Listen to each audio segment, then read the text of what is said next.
ఇప్పుడు రేవంత్ అన్నకు ఉన్నటువంటి పెద్ద తలకాయ నొప్పి ఏంటంటే ఒక కాంగ్రెస్ పార్టీ ఎమ్మెల్సీని తొలగించాలని చెప్పి సీనియర్ లీడర్లు డిమాండ్ చేస్తున్నట. సీనియర్ లీడర్లు చెప్తున్నట. మరి ఆ కాంగ్రెస్ పార్టీ ఎమ్మెల్సీ ఎవరు?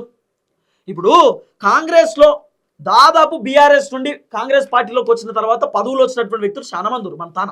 ఇప్పుడు ఫర్ ఎగ్జాంపుల్ మనం మాట్లాడుకుంటే ఇప్పుడు విజయశాంతి గారు ఉన్నారు.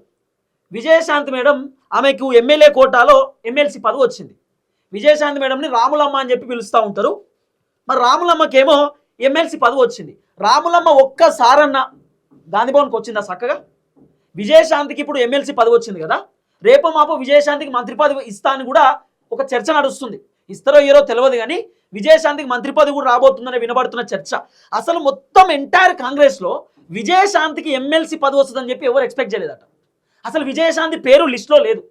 విజయశాంతి పేరు ఫైనలైజ్ అయింది. పెద్ద క్వశ్చన్ మార్క్.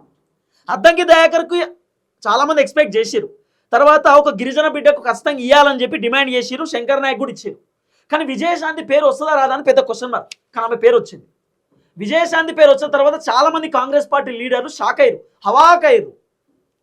ఇప్పుడు నిజంగా ఎమ్మెల్సీ పదవి ఇవ్వాలనుకుంటే, ఎమ్మెల్సీ టికెట్ ఇవ్వాలనుకుంటే మధు యాస్కి గౌడ్కి ఇవ్వాలి కదా.